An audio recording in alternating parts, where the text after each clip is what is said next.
جب میں نے اس منسٹری کا چارج سنبھالا تو یہاں پہ میں نے یہی دیکھا کہ جو ہماری R&D انسٹیٹیوشنز ہیں بڑا زبردست کام کر رہی ہیں، ہماری جو ریگولیٹری ہیں وہ شاید ٹھیک کام کر رہی ہیں، تو ہماری جو ministry of science and technology ہے، میں بلا مبالغہ یہ نہیں کہ میں اس کا وزیر ہوں اس لیے میں کہہ رہا ہوں، میں یہ سمجھتا ہوں کہ یہ ایک ایسی منسٹری ہے، سائنس اینڈ ٹیکنالوجی میں ہی اس ملک کی ترقی اور خوشحالی کا راز پنہا ہے۔ یہ منسٹری اپنے جو پوٹینشیل ہے اس کو رائز کرے تو میرا خیال ہے کہ ہم پاکستان کی سوشو اکنامک لینڈسکیپ کو ہم بدل سکتے ہیں۔ یہ جو ایک پائلٹ پروجیکٹ ہے جو کہ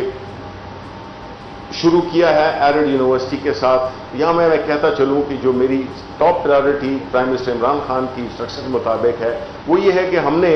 اپنے ایکیڈیمیا، ہماری یونیورسٹیز جو کہ لرننگ کی ایک سیٹ ہیں، وہ انڈسٹری اور گورنمنٹ کس طرح سے آپس میں لنکیج اسٹیبلش کریں کہ وہ تھرو سینرجی، تھرو لنکیجز اپنے چیزوں کو آگے بڑھا سکیں۔ اور یہ آپ کو ایک کلاسیکل ایگزامپل جو آج کا جو فنکشن ہے اس کے مطابق یہی ہے کہ یونیورسٹی ہے، ہماری ریسرچ کے ادارے ہیں، اور PCSIR آئی مسٹ ادھر میں کہوں کہ بڑا زبردست کام کر رہا ہے، اور انڈر دا لیڈرشپ آف عبدی صاحب وائس چانسلر مجھے لگتا ہے کہ کمیٹڈ شخص ہیں، وہ کرنا چاہتے ہیں، اپنے جو باہر کے ملکوں میں انہوں نے تجربہ حاصل کیا ہے اس کو وہ پاکستان میں امپلیمنٹ کرنا چاہتے ہیں۔ تو یہ ایک بڑی زبردست سینرجی بنی ہوئی ہے جس کا کہ آپ ایک عملی اس کی ایک جھلک آپ آج دیکھ رہے ہیں۔ جب یہ ہیمپ کا جب پروجیکٹ یہ کیبنٹ میں اپروو ہوا تو اس کے بعد جو ہونا چاہیے تھا، لیکن الحمدللہ ابھی ہم نے شروع کر دیا ہے، وہ یہ تھا کہ نیشنل ہیمپ پالیسی جب تک نہیں ہوگی، ایک ایکسپریشن آف انٹرسٹ کیے گئے جس میں کہ بڑی انٹرسٹ شو کی گئی، لیکن چونکہ گراؤنڈ پہ کچھ تھا نہیں تو ہمیں بڑا تھوڑی سی امبیرسمنٹ ہوئی، کیونکہ ہم نے ایکسپریشن آف انٹرسٹ کر دیے لیکن نیچے کوئی پالیسی فریم ورک نہیں تھا۔ تو ہم نے پرائم منسٹر آفس سے ہم نے یہ سجیسٹ کیا، ریکمینڈ کیا، اور انشاءاللہ اس کو ہم لیڈ کریں گے کہ ہم میکسیمم آئندہ آنے والے 6 مہینوں میں ہم national hemp policy, anti narcotic force جنہوں نے کہ بڑی ان کا میں شکر گزار ہوں کہ انہوں نے بھی اس پروجیکٹ میں، یہاں کی جو پائلٹ پروجیکٹ ہے انہوں نے اس میں بڑی کنٹریبیوشن کی ہے، اور وہ آگے بھی ہمارے ساتھ as a stake holder,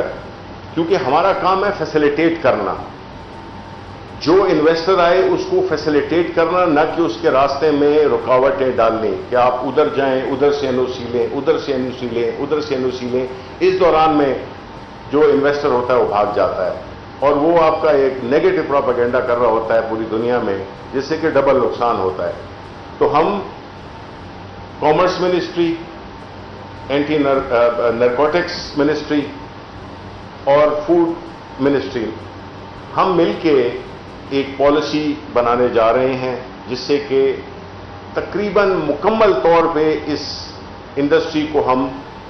facilitate کریں گے، جس میں کہ جو انویسٹرز آئیں گے ان کے لیے قسم کا بس ون ونڈو اور کلیئرٹی کے ساتھ ان کے پاس سب کچھ ہوگا کہ انہوں نے کیا کرنا ہے، اور کم سے کم فارمیلٹیز۔ اس میں ہماری یہ کوشش ہوگی کہ جو ہم پالیسی بنائیں اس میں ہم لیس بیوروکریٹک، لیس فارمیلٹیز، لیس پیپر ورک کریں کہ ہم اس میں جلدی اس دور میں شامل ہو جائیں، ایک ایسی انڈسٹری جس کا کہ ایک انڈسٹریل یوز بھی ہے، آپ کی ٹیکسٹائل میں جس طرح بتایا گیا ٹیکسٹائل میں استعمال ہوتا ہے، کاغذ میں، اور کتنے پروڈکٹس ہیں جس میں کہ یہاں تک کہ گاڑیوں میں بھی استعمال ہوتا ہے انڈسٹریل یوز کا، وہ جو کہ ہمارا انشاءاللہ وہ جو 100 ایکڑ پہ جو ہمارا پروجیکٹ ہے وہ انڈسٹریل اس کے لیے ہوگا، اور جو یہ ہے وہ میڈیسینیل کے لیے۔ یہاں پہ یہ بھی بتایا گیا کہ 1 لیٹر کی قیمت جو CBD آئل جو کہ اس سے ایکسٹریکٹ ہوتا ہے، جو کہ یہاں کے جو پلانٹس ہیں اس کی تقریباً $10,000 پر لیٹر کی ہوتی ہے، اور یہ جو 1 ایکڑ کی جو پروڈکشن ہے وہ تقریباً 10 لیٹر پیدا کرتی ہے۔ تو آپ اندازہ لگائیں کہ اس کے علاوہ بھی جو اس کی یوزیج ہیں، تو ہم بڑی اس طریقے سے اعتماد کے ساتھ اور بڑے فخر کے ساتھ ہم اسی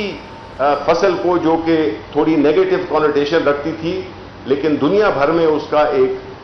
پازیٹیو یوز استعمال ہو گیا ہے، شروع ہو گیا ہے. ایک بڑی hundreds of billions of dollar کی یہ مارکیٹ ہے، اور پاکستان نے اس میں جلد از جلد اپنی اس دور میں شامل ہونا ہے، بیکاز ہماری کلائمیٹک کنڈیشنز ہمیں الاؤ کرتی ہیں. اور اسی طرح میڈیسینل لیول پہ بھی، جو کہ یہ والا پروجیکٹ ہے، کہ جو بھی وہ میڈیسینل اور سیڈز کی، کیونکہ سیڈز بھی اس کے بہت مہنگے ہوتے ہیں، پتہ چلا ہے تقریباً $12 کا ایک بیج ہوتا ہے. تو ہم سیڈ پروڈکشن بھی کریں گے، اور خاص کوالٹی سیڈز کے لیے. تو ہم یہ سمجھتے ہیں کہ یہ پروجیکٹ جو ہے ہماری جو ایک اوور آل ہمارے پرائم منسٹر کا جو ایک خواہش اور ان کی جستجو اور ان کی کوشش ہے کہ ہم نے اپنی ایکسپورٹس بڑھانی ہے، ہم نے اس ملک کو خود انحصاری پہ لانا ہے. ہمارے PCSIR ایڈیبل آئل جو ہے اس پہ بھی کئی کام ہو رہا ہے. جو ہماری امپورٹڈ انفلیشن ہے، بھی آپ دیکھتے ہیں کہ چیزیں مہنگی ہو گئی ہیں. مہنگی اس وجہ سے ہوئی ہیں کہ جو ہماری بنیادی جو ضرورت کی چیزیں ہیں، جس میں کہ ایڈیبل آئل ہے، جس میں کہ وہ ہے پیٹرولیم ہے، فوڈ آئٹمز ہیں، یہ ساری چیزیں ہم امپورٹ کر رہے ہیں، جس کی وجہ سے، اور دنیا میں جس طرح کی ایک اس وقت آگ لگی ہوئی ہے کموڈٹی پرائسز کی قیمتوں کو، کہ اس میں ہماری جو مہنگائی ہے اس میں بہت اثر انداز ہو رہی ہے. تو ہم یہ ایمرجنسی بیسس پہ یہ سارے وہ انیشیٹو جو کہ ہمیں خود کفیل بنا سکتے ہیں، نہ صرف خود کفیل بلکہ ہم ایکسپورٹ بھی کریں، ہم نے اس پہ بھرپور توجہ دینی ہے. ہماری منسٹری کا فوکس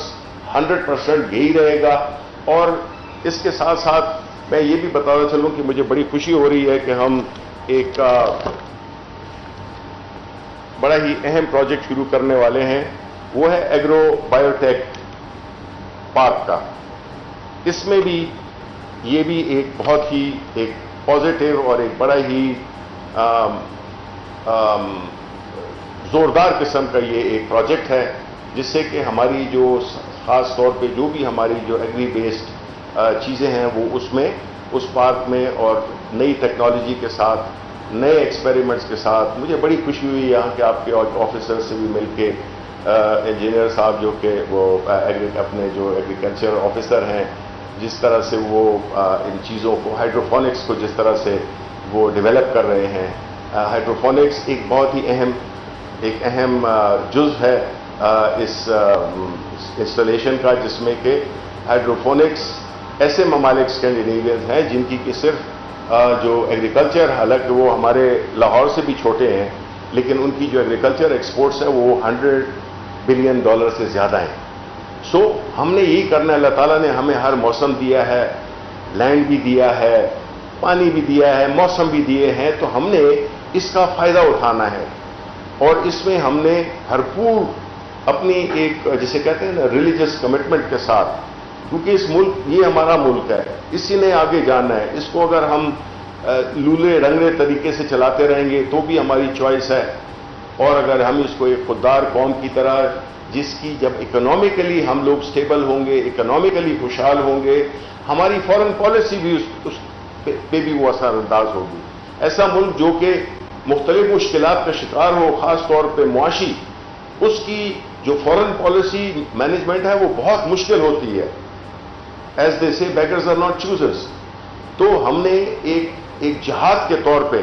ایک اکنامک جہاد کرنا ہے ہم نے اس ملک میں، اور اس ملک کی جتنی بھی اویلیبل ریسورسز ہیں، چاہے وہ ہیومن ہو یا چاہے وہ نیچرل ہو، اس کو میکسیمم حد تک ہم نے ایکسپلائٹ کرنا ہے.